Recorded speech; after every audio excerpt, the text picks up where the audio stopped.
Olá, amigos e irmãos, aqui é o evangelista Marcos Roberto Rosa.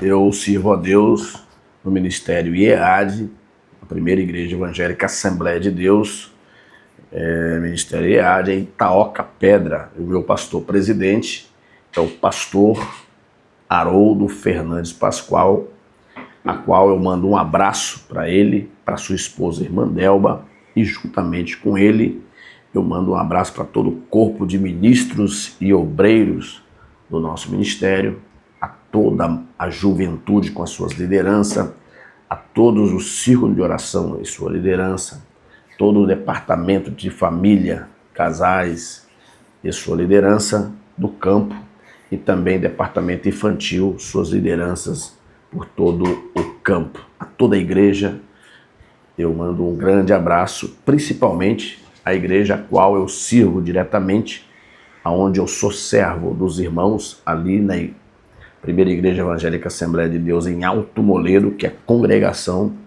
da igreja matriz que está em Itaoca Pedra. Ali está o meu irmão, o presbítero Marcos Ferreira, juntamente com todos os obreiros dali. Eu menciono o diácono Marcos Menini, diácono César, auxiliar de trabalho Felipe, auxiliar de trabalho Ronald, né? E também a todos os auxiliares locais, Damião, o Gedson, o Farney, a toda aquela congregação bonita do Alto Moledo. Grande abraço. E agora no fim de semana teremos o encontro do círculo de oração em nossa congregação, sábado, no próximo sábado, às 19 horas, você, sua família estão convidados. Bora! Perguntas difíceis de responder, tanto por pastores e lideranças de igreja, de congregação e líderes de departamento. Há perguntas que nós temos dificuldades de responder. E uma delas é: por que eu estou pedindo o certo e vem o errado? Grava com você. Por que eu peço o certo e acontece o errado? Perguntas comuns entre os cristãos. O duro para um ministro, um pastor de igreja, um dirigente de congregação, um líder de departamento comprometido, é responder essas perguntas. Por que eu estou fazendo a coisa certa e vem o mal? Por que as coisas não dão certo para mim? Aqui no profeta Abacuque é um dos livros de profeta menores no Antigo Testamento. E é um livro que tem apenas 3 capítulos. E o profeta, ele fala de um cenário que ele vivia. É muito comum o crente, chegar para nós e fazer essa pergunta: por que as coisas, eu quero que as coisas deem certo, por que elas dão errado? Quero também lembrar você que eu estou gravando de câmera frontal, né? Então pode ser que a imagem fique invertida. Eu não sei, eles ainda não conseguiram resolver essa questão da imagem invertida. Então pode ser que fique invertido a imagem aí. Tá? Eu posso te mostrar um texto e ele sair ao contrário, ficar pelo contrário aqui. E nesse tipo de câmera, eu não tenho como inverter a câmera para frontal, para traseira, para poder mostrar uma leitura. Só se eu estiver gravando diretamente numa gravação ao vivo. Também tem lá as suas complicações, né? Tá. Perguntas difíceis de responder. Alguém chega para você, igual às vezes a gente tem perguntas que o membro vem trazer: por que eu estou orando? Eu quero o bem e ele não sai conforme eu estou pedindo. Você sabe que isso é doloroso? Certo dia uma irmã chegou para mim e falou assim: por que eu passo tanta luta? Eu venho nas orações, eu busco, eu oro, eu clamo, eu quero o bem da minha casa. Por que que dá errado? Sabe o que é? Irmãos, eu estou falando diretamente para crente. Pode ser que nessa palavra pode sair assuntos gerais aqui também, mas é muito difícil o dirigente, o pastor de uma igreja, ouvir uma pergunta que questiona. Tá? Não é uma pergunta tão simples, você perguntar qual a cor daquele objeto. Não, é uma pergunta com questionamento. Por que que eu estou fazendo a coisa? O mais doloroso é você estar ouvindo a pessoa, e são experiências que nós temos como dirigente. Eu dirijo igreja há quase 20 anos, e são experiências que não é só o crente que passa por essas adversidades. E às vezes a resposta não vem do formato que esse crente, que esse pastor, que esse obreiro, e que esse crente quer, seja ele homem ou mulher. Às vezes a resposta não vem no mesmo formato. Por que será? Né? Olha o clamor do profeta. Ó, já começa aqui no capítulo 1, porque são 3 capítulos. Começa no capítulo 8 dizendo: o peso que viu o profeta Abacuque. Olha só, já tem um subtítulo dizendo a queixa de Abacuque. E versículo 2 diz: até quando, Senhor, clamarei eu e tu não me escutarás?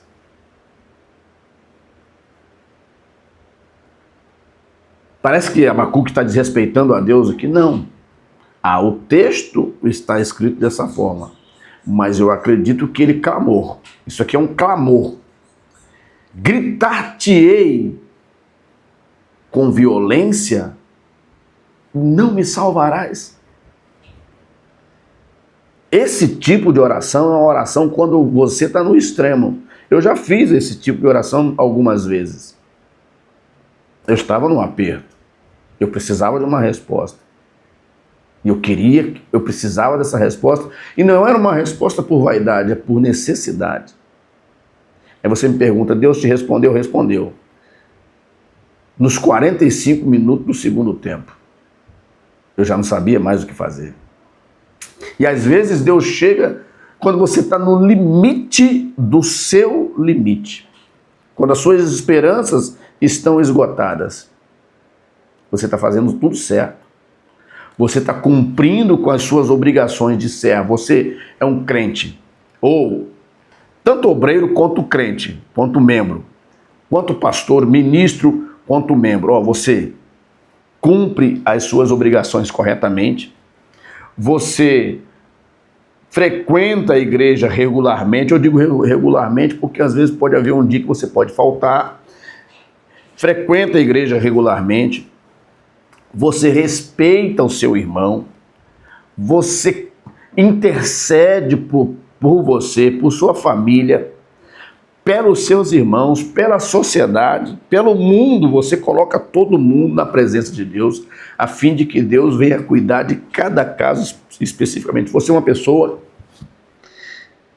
coerente, que tem consciência de ser um crente, um servo de Deus, que está fazendo a coisa certa e tem certeza que um dia Deus irá trazer a juízo a essa terra, e você ora.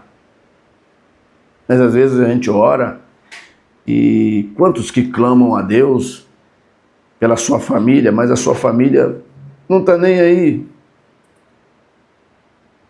Não entrou na sintonia e você fica angustiado. Porque você gostaria que a sua família estivesse na sintonia do seu entendimento. Você consegue ver a Deus e parte da sua família não consegue ver a Deus. Não consegue enxergar a salvação que você está enxergando. Você está vendo a salvação. Você tem certeza da salvação. E você sabe que o dia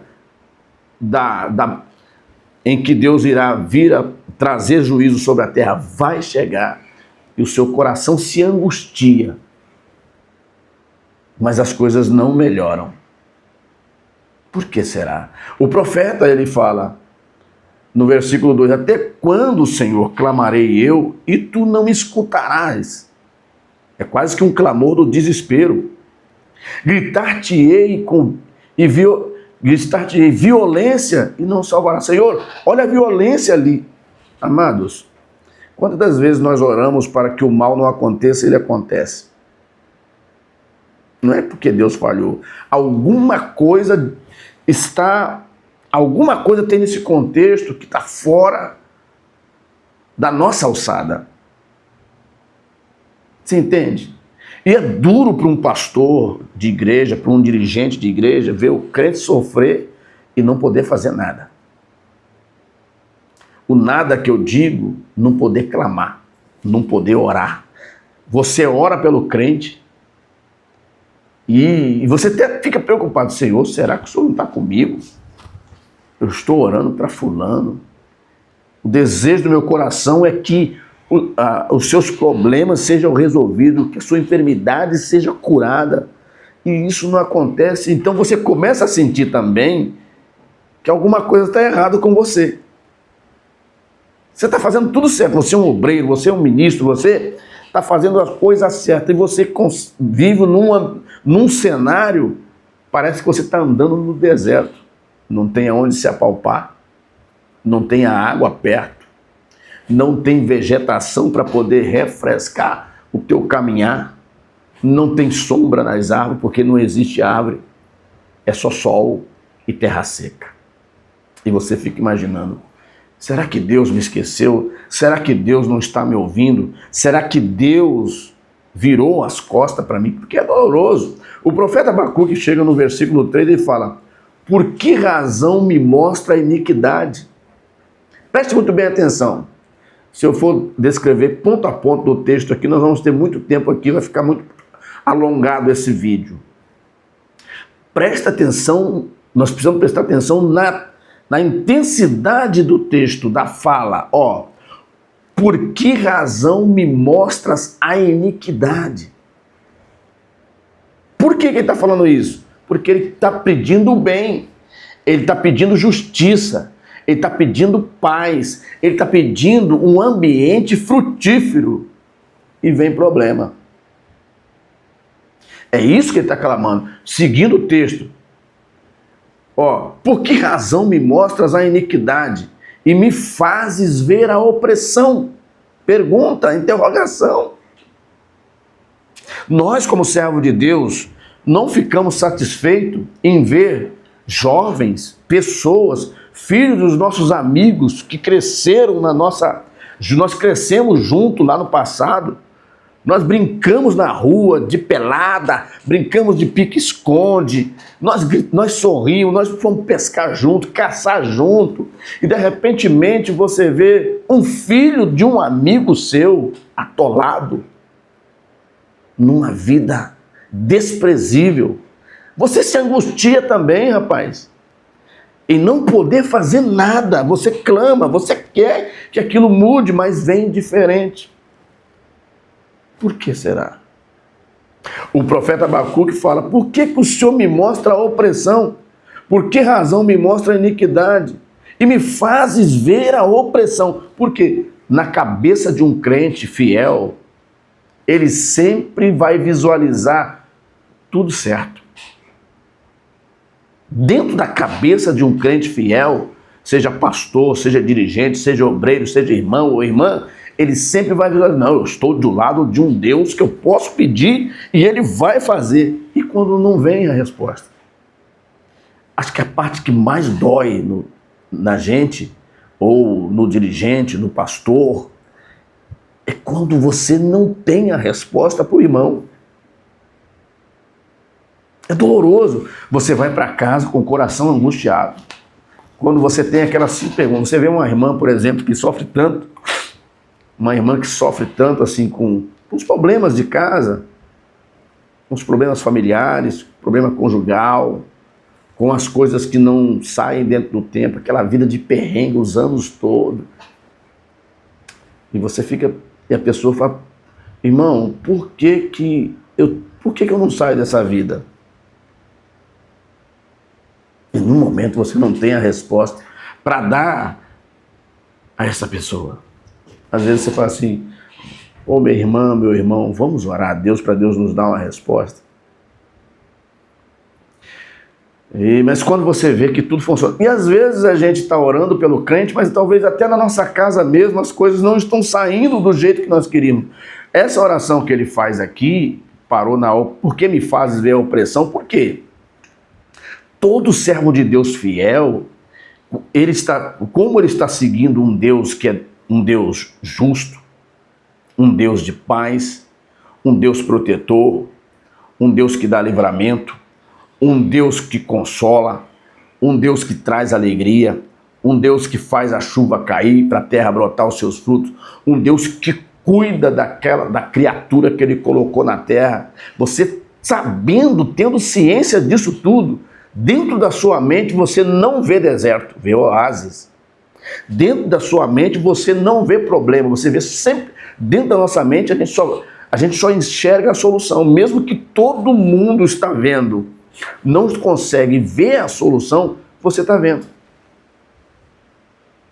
E por algum momento, quando as coisas não saem do jeito que, às vezes, o servo de Deus ou serva de Deus, ela desenha um cenário.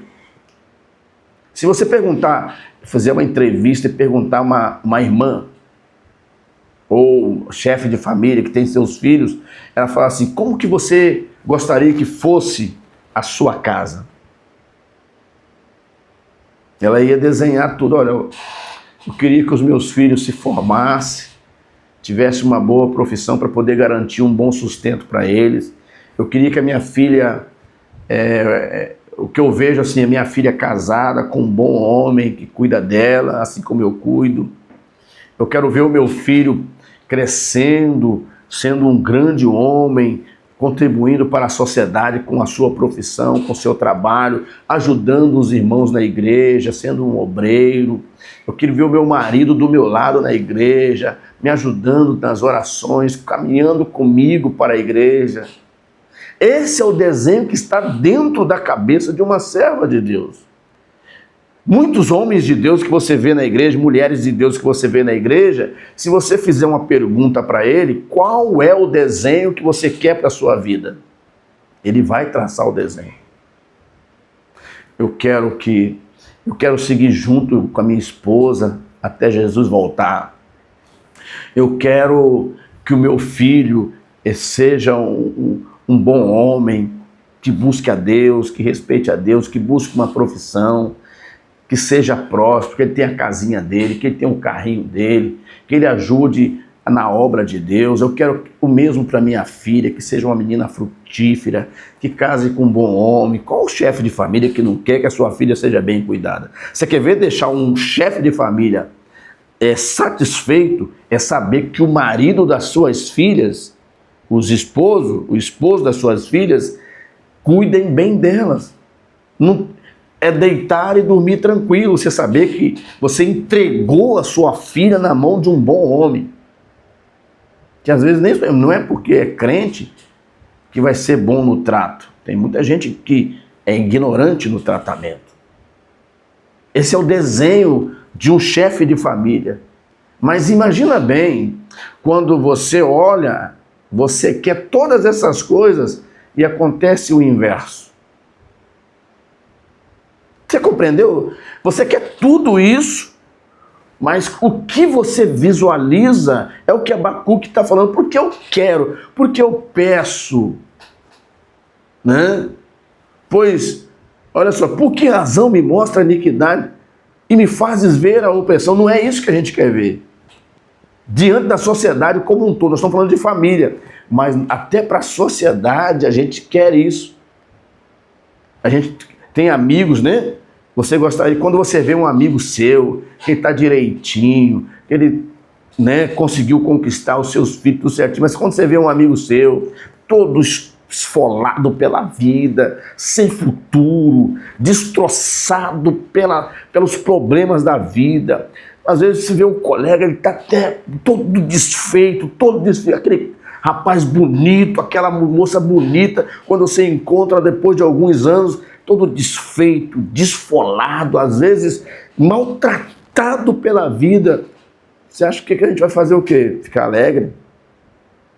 Esses dias eu encontrei um senhor, eu fui num lugar atender uma empresa e encontrei um senhor trabalhando lá, de muitos anos, tadinho. Ele não tem dente. Ele há muitos anos, ele não... Talvez ele fez a dentadura, as coisas dele, ele não deu certo e deixou aquilo para lá. Ele não usa dente. Até acostumamos com ele. Eu achei que aquele homem tinha partido para outra vida. Tanto tempo que eu não vi aquele senhor. E eu sou uma pessoa que eu não sou muito assim de presença, muito amistoso, não. Mas eu não sei por que as pessoas têm um carinho pela gente, né? Eu não sou uma pessoa muito amistosa, assim, de presença, né? Alguns acham que eu sou sério demais. Às vezes eu tento até brincar um pouco para dar essa quebrada. Aí eu encontrei esse homem, quando ele me viu, eu ia sempre atender a empresa lá e estava trabalhando. E eu vi, deve ter poucos dias que eu vi, 2 ou 3 semanas que eu vi ele. Sabe o que ele fez? Ele estava com a enxadinha dele na mão, capinando um quintal onde eu cheguei da empresa. Aí ele me viu, jogou a enxada para lá, tirou o chapéu dele, isso é símbolo de respeito por você, tirou o chapéu, jogou no chão, todo suado, molhado de suor, me deu um abraço tão gostoso, que eu não esquentei a cabeça se ele está suado ou não. Eu fiquei muito emocionado. É como se ele estivesse falando, chorando para mim. Como eu estou satisfeito em te ver. Eu fiquei muito emocionado. Abracei ele, apertei ele, tadinho. Já está idoso já, mas ainda trabalha. É muito bom quando você encontra alguém, né? Eu me emociono, eu sou uma pessoa difícil de me emocionar. E é muito bom quando você encontra alguém e essa pessoa, ela tem uma admiração por você, né? Enfim, essa pessoa, às vezes, ela... no meio de tantas coisas que às vezes você faz o bem para as pessoas e às vezes em parte o que você recebe é a ingratidão, né? Você se desgasta às vezes pelas pessoas, às vezes, e em parte o que você recebe é a ingratidão. Mas quando você vê uma pessoa que nem crente é, tem um respeito muito grande por você, né? Ele veio já idoso, quem tinha que abraçar ele, quem tinha que falar essas palavras era eu. Ele falou assim: eu estou muito satisfeito de te ver. Tem muitos anos que eu não te vejo. Eu me emocionei de saber que a pessoa te respeita, te admira, né? E eu disse umas palavras para ele, falei: estou muito feliz de ter visto o senhor. Mas ele falou assim: eu muito mais ainda, você não sabe o tamanho da minha alegria em ver você. Então, meu irmão, existem coisas que compensam essas questões. O Abacuque, ele... Só um momento, deixa eu ver se eu acho alguma coisa aqui. Eu não gosto de... Espera aí um momento. Deixa eu me recompor aqui, porque senão eu não vou conseguir falar. Bom, então, Abacuque, ele fala, pois que a destruição e a violência estão diante de mim. O profeta está falando, ele era um profeta, irmãos. Ele não era uma pessoa assim comum da sociedade. Ele era um homem de Deus. Quantos pastores que não gostariam que as coisas fossem diferentes na sua vida? Porque ele está tratando com aquele que tudo pode, com Todo-Poderoso. Ele está servindo ao Todo-Poderoso. E às vezes as coisas saem fora dos trilhos. E nem tudo fica igual. O que um pastor pensa? De ter todos os seus filhos envolvidos na obra. Porque ele está na obra. É o cenário que ele vive. De ver todos os seus filhos andando na presença de Deus. Ver os seus filhos e aqueles que chegarem na sua família, seja o rapaz, seja a moça, que casar com seus filhos, ele quer que todos estejam no mesmo ambiente. Mas nem sempre é assim. Por isso que existem perguntas difíceis de responder. Eu já tive pastores que confidenciaram coisas, que me fizeram perguntas parecidas a essa. Às vezes um membro, ele faz uma pergunta dessa. Eu tive com um irmão esses dias visitando ele, e ele me fez uma pergunta difícil de responder. Um irmão guerreiro, trabalhador, batalhador. Ele falou assim: irmão Marco, por que o servo de Deus, que é fiel a Deus, tem que passar por essas coisas? Irmão, você sabe que você não tem a resposta? Eu disse para o irmão, falei: irmão, Deus tem um caminho melhor, né? Ele sabe o que está fazendo. Então, a melhor coisa que nós temos que fazer é se colocar na mão de Deus, porque você não tem a resposta. Entende? No momento, e o profeta Abacuque falou assim, estou no versículo 3 do capítulo 1, pois que a destruição e violência estão diante de mim. É duro você ver um amigo seu que não está mais, você vê no semblante dele, ele não tem mais aquela alegria que tinha quando vocês eram mais novos, mais jovens. É duro. Havendo também que quem suscita a contenda o litígio, ou seja, pessoas que provocam confusão e acabam envolvendo pessoas ali do ciclo dele, o profeta Abacuque falando, que ele não gostaria que estivesse envolvido na confusão. E você sabe que confusão produz outras coisas. Pessoas machucadas ou até que partem dessa vida para outra. Aí ele chega no contexto social, além da sua casa, além do seu convívio, que é o versículo 4. Por esta causa a lei se afrouxa. E o juízo nunca se manifesta, porque o ímpio cerca o justo e o juízo se manifesta distorcido. Você não está vendo na sociedade aí, não? Você não está conseguindo visualizar. Se você não, Jesus falou, orai, vigiai e olhai. Você não está vendo na sociedade o que está acontecendo? O justo, ele é penalizado. Aqueles que querem fazer o bem, eles são penalizados, caçados. Aqueles que combatem o mal, combatem a corrupção, combatem muitos outros crimes que se cometem. Quem combate hoje que é o criminoso. Porque se pessoas de mentes ruins estão sentados em lugares que é para pessoas de mente boas estarem sentados, vai sair o quê? O mal. Às vezes muitos não querem se envolver e tentar, às vezes muitos querem viver como se essas coisas não tivessem acontecendo, mas essas coisas acontecem e acabam arrastando mais males. E se nós não queremos, nós temos como crente, nós não queremos que nós estejamos envolvidos nesse cenário, temos também que orientar os nossos a não escolher esse caminho mal, porque ele é curto. É uma glória momentânea. Para quem estuda história, eu gosto muito de histórias, eu disse que se eu não tivesse a formação de engenharia da parte da elétrica, eu gostaria de fazer história, porque eu exploro muito história, porque você tem sentido de tudo que você está visualizando quando você estuda a história. Por isso que não é bom nós julgarmos uma pessoa se não conhecemos o seu histórico. Tá, Salmo 15.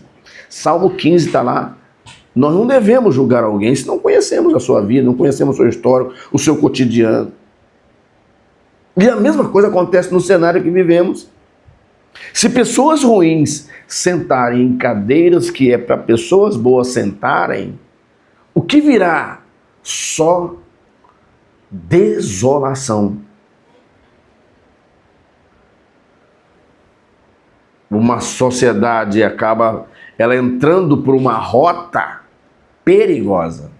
E se você for analisar todo esse contexto, tem coisas muito maiores do que aquilo que nós visualizamos com os nossos olhos que influenciam a nossa vida e é externo. Não é? O problema é interno e externo. Há interesses e nós estamos envolvidos neles. O profeta Abacuque, ele fala, aí no versículo 5 vem a resposta de Deus: vede entre os gentios e olhai, e maravilhai-vos, e admirai-vos, porque realizei em vossos dias uma obra, realizarei, Deus, promessa de Deus, realizarei em vossos dias uma obra que vós não crereis, quando for contada. Isso aqui é uma promessa. Mas também é uma promessa que você começa a entrar no cronômetro da contagem até a resposta. O segredo de alcançar a plenitude de Deus, eu digo a todos, tanto os pastores quanto membros que estão vivendo nesse contexto, é quando Deus te promete, começa um cronômetro a contar do tempo. E você precisa também ter, agora exercitar a paciência enquanto espera e não sair da posição que você foi chamado. Esse é o segredo da vitória. Porque quando nós estamos sofrendo, muitos criticam lá. Ele fala, lá aconteceu na casa dele. É duro, né, você ouvir isso. Pessoas que você carrega nas costas, socorre, tá ali socorrendo, tá atrás, tá ajudando, de repente você ouve de pessoas que você gostaria de ouvir um apoio. Não, vamos ajudar o nosso irmão em oração. Ter o coração intercessor igual o de Abraão, que é a lição que nós estudamos esses dias. Você vê lá na casa do irmão aconteceu uma coisa que fora de contexto, ou o filho não está alinhado, o filho desviou, a filha desviou, o marido também desviou, aconteceu alguma coisa. Qual é a nossa postura de servo? Intercessão. Nós temos que sair da zona da crítica. Lá na casa dele aconteceu isso. Alguns até dizem, bem feito. Bem feito. Alguns até dizem, bem feito. Não é metido a corrigir, não é metido a falar, não é metido a querer pregar, não é metido a querer ensinar. Aconteceu na casa dele. Isso não é uma voz de um cristão convertido, você sabe disso, né? É o diabo falando na boca desse crente. Porque um cristão convertido, ele não vai gastar o seu tempo criticando o seu irmão, seja obreiro, seja irmã, seja esposa de obreiro, seja jovem, seja... Vai interceder. Senhor, eu tenho um caderno que eu carrego comigo. Que eu anoto o nome dos irmãos ali.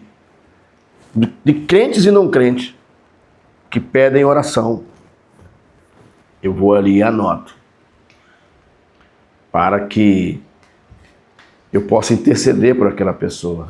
E se eu vi que na casa do meu irmão, da minha irmã, daquele pastor, daquele obreiro, aconteceu alguma coisa estranha, eu não posso, eu seria leviano se eu me posicionasse criticando o irmão. Não, eu vou interceder, Senhor, na casa do meu irmão está com essa situação. Eu tenho certeza, Senhor, que não é isso que ele queria. Ajuda ele. Ter um coração intercessor, de compaixão, de sentimento, porque também nós somos sujeitos a passar pelas mesmas coisas que aquela irmã está passando, que aquele irmão está passando. Aí veio a resposta, versículo 6. Pois eis que suscito os caldeus, aí já vem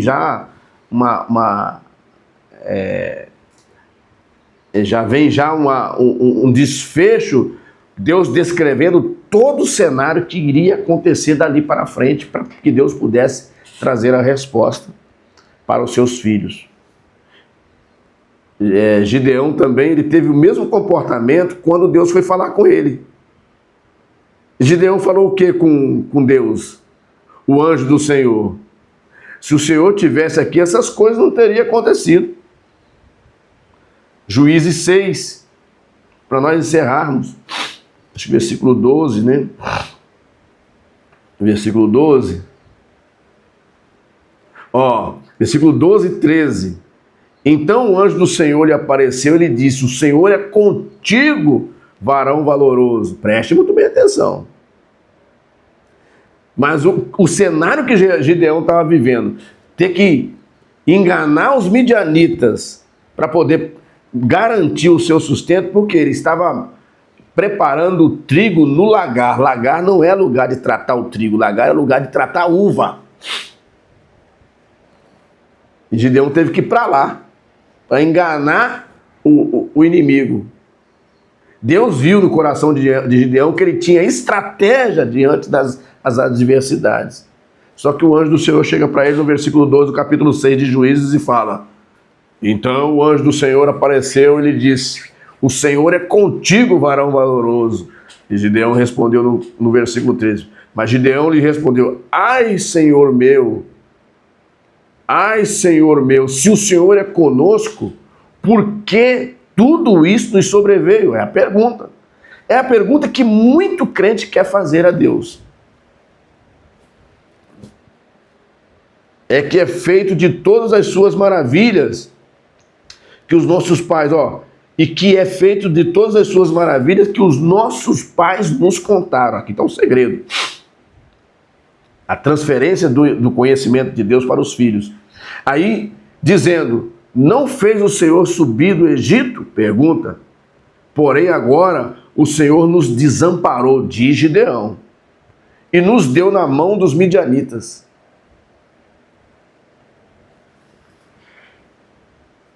Deus chega para ele na boca do anjo e fala: o Senhor é contigo, varão valoroso. E Gideão estava vivendo um cenário que ele teve que questionar o Senhor naquele momento. Há momentos que questionamos. Mas uma coisa eu observo nesses homens, que eles falaram assim, e Deus não levou em conta esses questionamentos, mas eles não deixaram de fazer aquilo que o Senhor pediu. Esse é o segredo. Não deixarmos de fazer o que o Senhor está nos pedindo. Porque no tempo oportuno, Deus vai restaurar tudo que está fora do lugar. E quem serve a Deus nunca deve perder a esperança num Deus poderoso, capaz de realizar. Você que está passando por isso, tenha calma. Não fique triste. Eu sei que você tem momento que fica triste. Eu também fico. Eu também tenho minhas batalhas. Mas fique na posição de um chamado de Deus.